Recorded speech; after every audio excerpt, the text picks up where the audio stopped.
inyigo ya kane ngo ingabo za Yesu nizo zijya ku rugamba zititeguye kandi zititoje.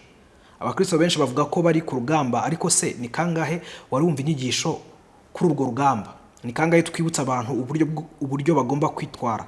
Ni kangahe tubigisha kwitoza byo mu mwuka? Uzarebe inshuro Paulo akoresha bene ayo magambo nko kwitoza, kwirinda n'andi yose ajyanye n'intambara. Uzasobanukirwa impamvu tugira za casualty cyangwa inkomere nyinshi muri uru rugamba turwana. Nkunda kubwira abashuti banjye ngo nta mwanya w'amapinja mu wundi umukristo yagakwiye kugira, kuko duhora ku rugamba. Ijambo ry'Imana ratubwira ngo twambare intwaro z'umwuka iteka, harimo agakiza, ariyo ngofero. Uri ingofero ni ikintu kiranga umusirikare naho akorera. Ibonye nko mu Rwanda urugero, iyo ubonye umusirikare wambaye ingofero y'umutuku urabimenya kuriya ari military. Mu gihe gitambutse mu matora twabonaga CTU tukamenya ngo iriya ni counter terrorist unit, ukabamenya ukavuga ati bariya naba. Yewe n'abajepe iyo umubonye uramumenya bitewe na uniform yambaye. Ariko hari igihe umukristo wundi wagakwiye kumenyekana umuntu atarinze kukubaza ngo urakijijwe cyangwa ntabwo ukijijwe.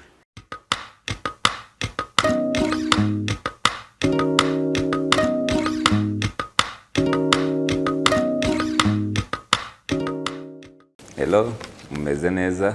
Tubaye ikaze nanone kuri Vital Readings, aho tugiye kuba dukora igice cya gatatu cy'igitabo cya Dr. Antoine Rutayisire, aho turiwe tuvuga ibyinshi twabivuzeho mu gice cya mbere n'icya kabiri, ariko no mu gice cya gatatu tugiye turabashishikariza kugikurikira. Njyewe ni amazina yanjye ni Iradukunda Bruno, ndi kumwe na mugenzi wanjye, reka bibwire anababwira izina ry'igitabo. Urakoze cyane Bruno. Njyewe nitwa Vital Muvunyi, nkuko mumaze kubimenyera jye na Bruno nitwe du hostinga kino kiganiro cya Vital Readings. Turimo turakora ku gitabo Senga uhindure gakondo yawe, nkuko yaramaze kubivuga n'igitabo cya Dr. Reverend Dr. Antoine Rutayisire. Tugeze mu gice cya gatatu. Igice cya gatatu yakise gusenga kunesha. Kwanza iyo ugisoma umutwe iyo umutwe harya buriya umutwe w'amagambo w'igice cya gatatu, uhita wumva ko niba ariho gusenga kunesha, ashobora kuba ariho no gusenga kutanesha, ashobora kuba hari uburyo umuntu akwiye gusenga kugira ngo abashe kunesha. Igice cya kabiri twagarutse cyane ku ntambara yo mu buryo bw'umwuka, tuvuga uko turi abasirikari ba Kristo.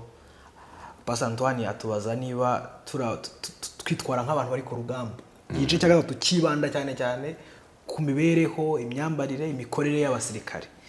Rero ahantu hambere dutangira dusoma ni umutwe wa 8 yawise ngo izi ngabo zihagaze ziti. Avuga ibintu bine by'ingenzi abasirikare bose bihugu byose bakwiye kuba bafite, ndetse iyo igisirikare kimwe kibirusha ikindi gisirikare, icyo gisirikare gikomera kurusha ikindi.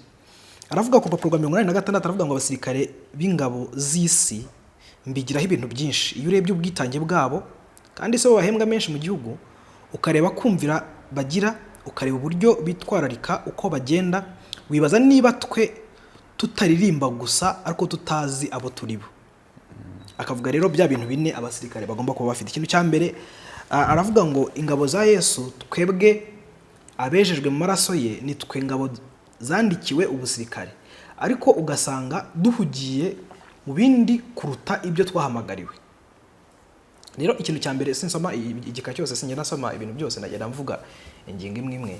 Mu ngingo ya mbere avuga abasirikare bakwiye kuba bafite, arandika akavuga ngo nta waba umusirikare kandi ngo yishyire mu by'ubu bugingo ngo abakinejeje uwamwandikiye ubusirikare. Ikintu cya mbere rero ni ukumenya icyo ubereyeho, ni ukumenya icyo watumwe, ni focus.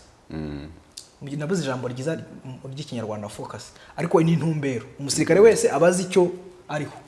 Nta musirikare ubona naho ngaho gusa atazi biva niyo bijya. Umusirikare uzabona yambaye uniform akaba afite imbunda, abazi mission ye. So buri gihe mission y'umusirikare iri important kurusha n'ubuzima bwe. Niyo mpamvu abantu bapfira mission zabo. So kuba ufite icyo ucyuriho, kuba ufite focus, kuba ufite mission. Natwe nk'abasirikare ba Kristo dukwiye kuhora dufite mission. Icya kabiri nakise chain of command mu cyongereza, ariko mu kinyarwanda aravuga ngo ingabo za Yesu nizo ngabo zisuzugura shebuja zikumva ntacyo bitwaye, nizo ngabo zishobora gukora ibyaha afandi mukuru azirebera ntizigire isoni. So ikintu cya kabiri kiranga igisirikare gitagizemo igisirikare kimwe gikomera ikindi kikoroha, ntabwo kimwe gikomera ikindi kikaba weak, kikaba cyana kigenda, ni chain of command, uko amategeko akurikizwa. Hari igihugu cy'igituranye bajya bayerekana amafoto yabo ugasanga in fact nubwo tubihisha kuko ni n'amateko ariho agaragara, ugasanga umugabo n'umukoroneri w'umunyamurenge nubwo ari koroneri, abasirikare n'abapolisi n'abaturage hasi barimo baramukubita baramwinjiza mu modoka kakavida mushobora kwa mwarakabonye. Already biri kiba cyapfuye haragisumba ibindi, ni chain of command. Ntabwo umusirikare niyo yaba lieutenant, niyo yaba in fact niyo waba major, koronera bakuruta. So iyo chain of command ipfuye ntabwo igisirikare gikunda. Natwe mu buryo bw'umwuka dukwiye kumenya ko dufite afandi mukuru.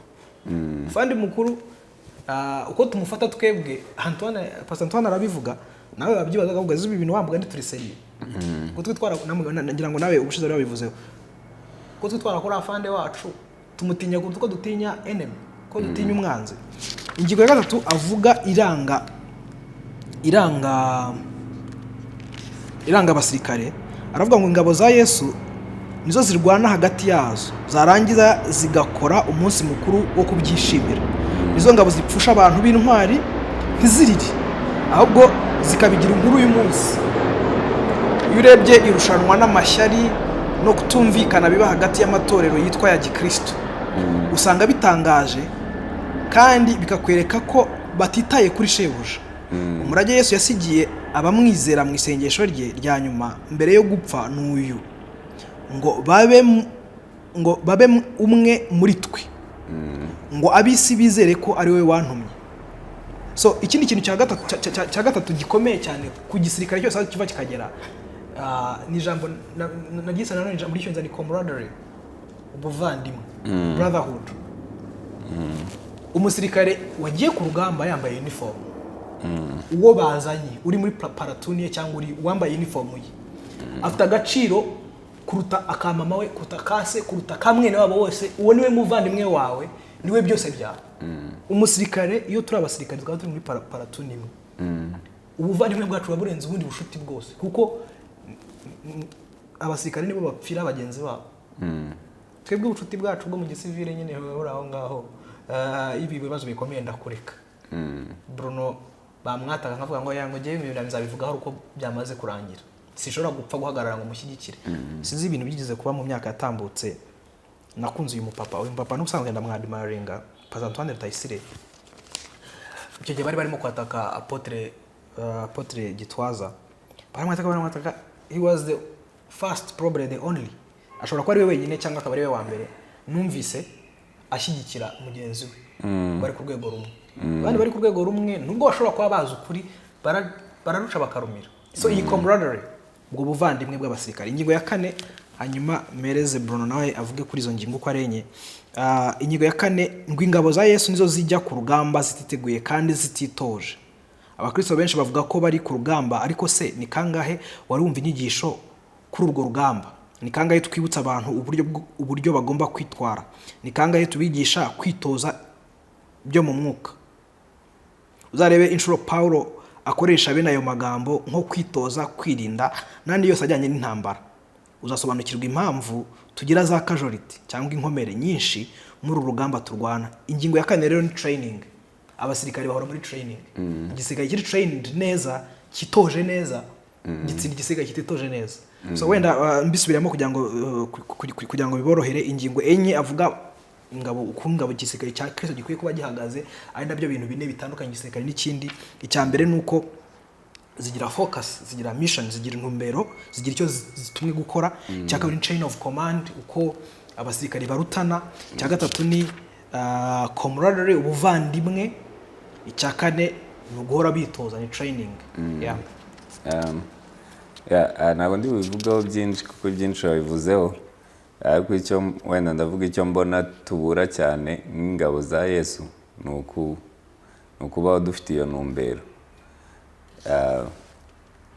Ngo ndavuga abenshi mbona ko babayeho, ariko hari igihe ureba umukristo ukabona ni nyiramugiyo bijya.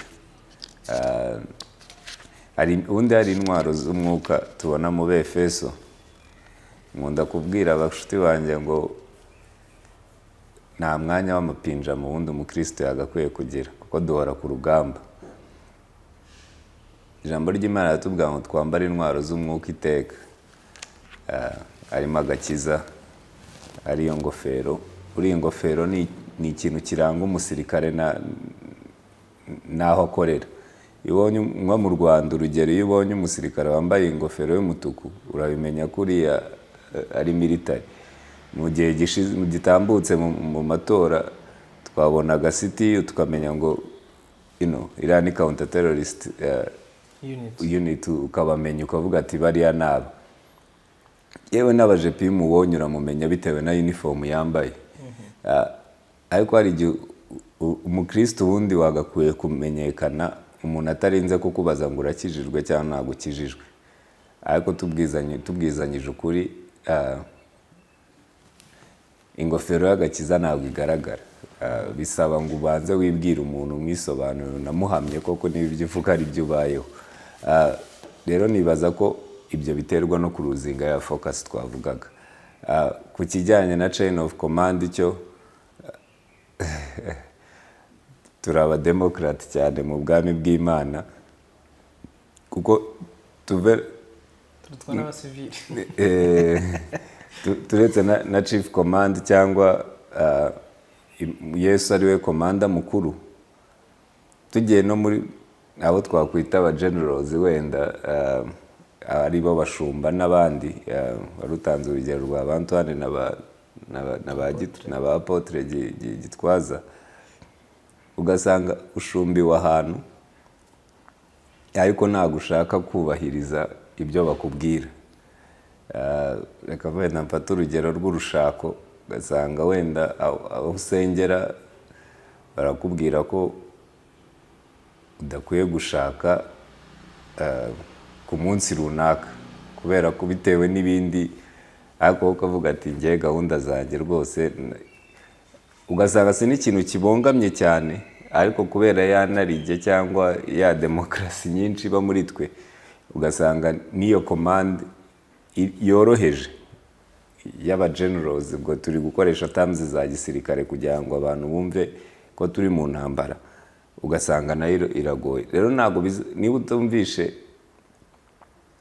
koloneli cyangwa kapiteni wa batayo urimo ubarizwamo, bizagorana cyane kuzumva command iturutse muri high command mu gihe cyose utumvira na kapiteni ukuyoboye muri batayo yawe. So nshishikariza abakristo ko dukwiye kumenya ko turi abasirikare, tukareka mindset ya gisivile, kuko turi mu bwami kandi ubwo bwami buri mu ntambara.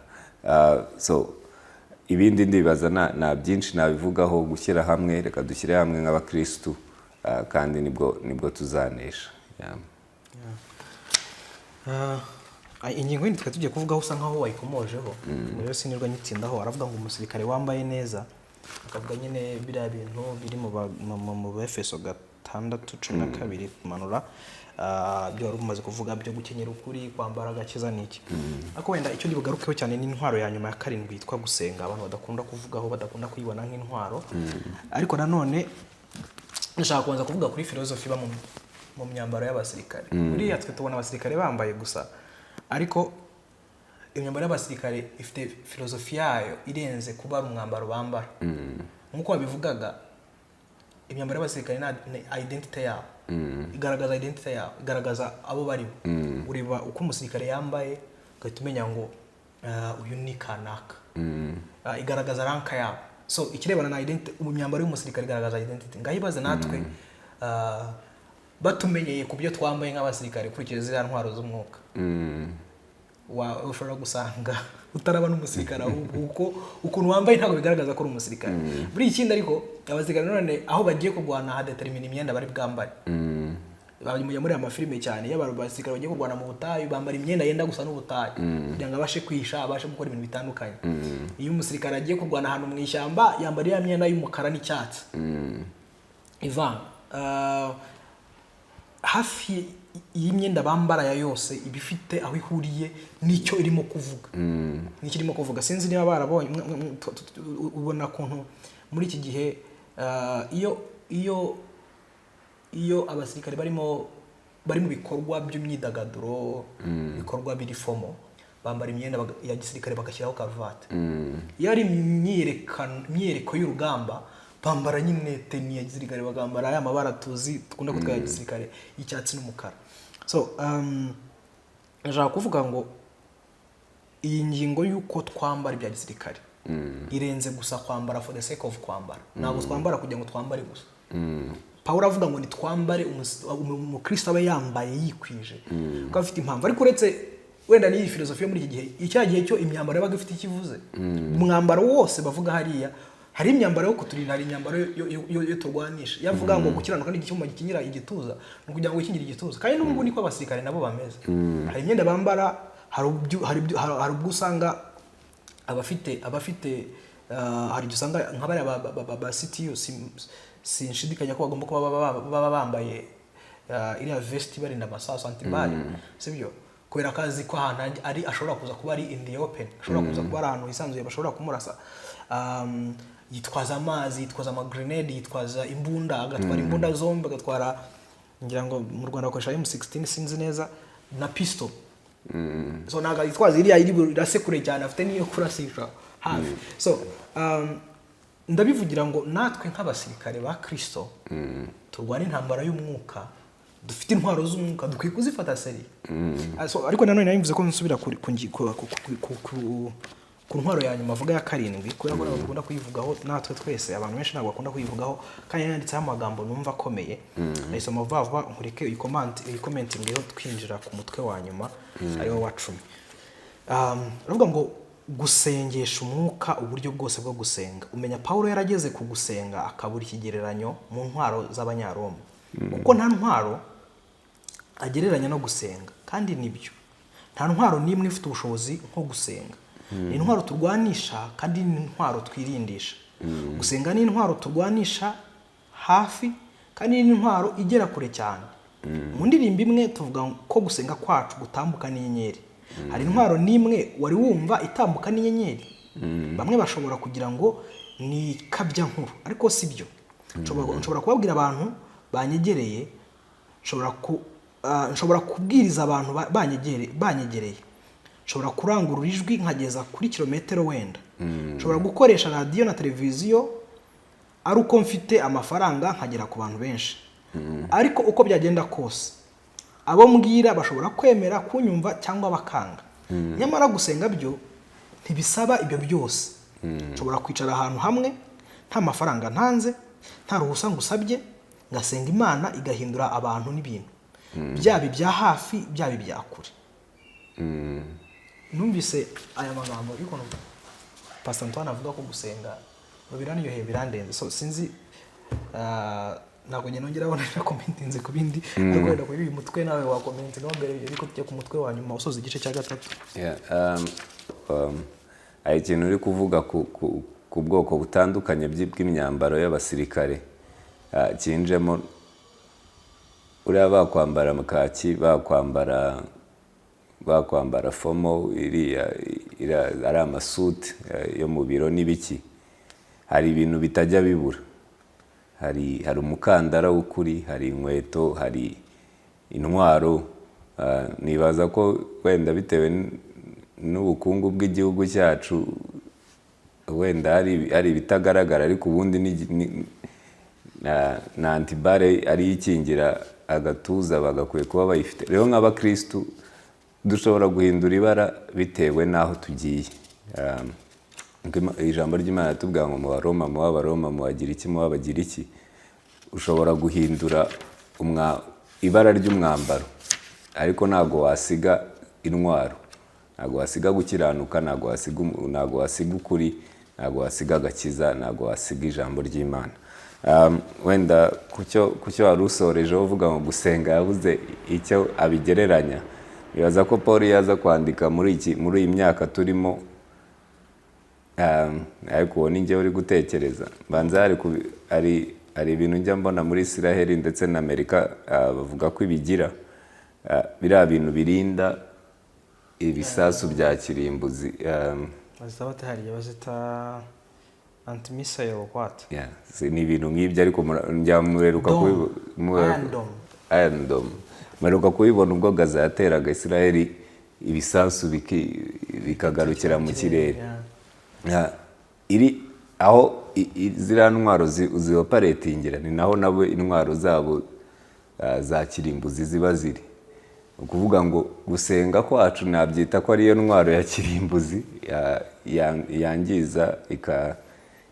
yangiza aho umwanzi akorera, ariko ni nayo ntwaro iturinda mu gihe umwanzi aduteyeho intwaro ze za kirimbuzi. Ahubwo twebwe turi ikinero kuri icyo gihe. Navuga ko ab'ingenzi cyangwa abantu basenga turi aba-informa baha komanda amakuru, aho tubabazwa n'ibiri kubera mu gihugu cyacu, tukajya mu gusenga ari uburyo bwo kubwira Imana ati Mana ubusinzi buratwishe muri karitsiye, Mana ubukene bwishe abantu bawe, Mana turababaye, igihugu cyawe kirababaye, Mana imvura twarayibuze. Tukaba ubwo ndi gukomeza gukoresha terms za gisirikare, tukaba ba maneko b'Imana. Hamwe high commander nawe bibona ari ijambo ry'Imana rivuga ngo nzakora ibi bintu kubera gutitiriza kwawe. So kuba hari ibintu bidakorwa mu gihugu mbanza ari ukuntu tudatitiriza. Numva high command yakomeza kubona report imwe iva mu midugudu yose ivuga ati abantu inzara irabisha, abantu inzara irabishe, nawe aratekereza akavuga ati se inzara ko yisha abantu dukora iki? Turabishakira igisubizo mu buhe buryo? So ubwo rero aba-informa aribo b'ingenzi, mukore inshingano zanyu, kuko namwe iyo komanda afashe icyemezo arabibabwira akavuga ati uzi impamvu mukennye, si uzi impamvu mutagira, nimugende mutera ibiti. Mukagenda mugatera ibiti. Rero n'ab'ingenzi bagakwiye kugarukana amakuru bakavuga ati torero bimeze gutya na gutya, umwanzi azaterera aha, mukeneye kuba maso saa 9 z'ijoro mugasenga. So ab'ingenzi abahamagariwe uwo murimo w'ubwinginzi, mumenye ko muri aba-informa bajyana amakuru kwa komanda, ariko bakanayagarura mu baturage aribo bakristu kugira ngo mubahe instructions z'uburyo bakwiye kwitwara. So tube tayari ku rugamba rero, ariko dushima Imana ko twatsinze urugamba, dushima Imana ko ijambo ry'Imana muri Matayo 28 ravuga ngo nahawe ubutware bwose n'ubushobozi. Rero turi kurwana ariko tuzi neza ko twanesheje. So umutwe wa nyuma w'iki gice cya gatatu yawise ngo ni ingabo zitwara neza. Asa nk'ugaruka cyane kuba imyitwarire y'abasirikare igena niba batsinda cyangwa niba batsindwa. Aravuga ku rupapuro rw'5 ngo gusenga kunesha gushobokera abasirikare bambaye intwaro z'urugamba, ariko ntabwo bihagije. Hari intwaro, hari imyitozo, ariko hari n'imyitwarire.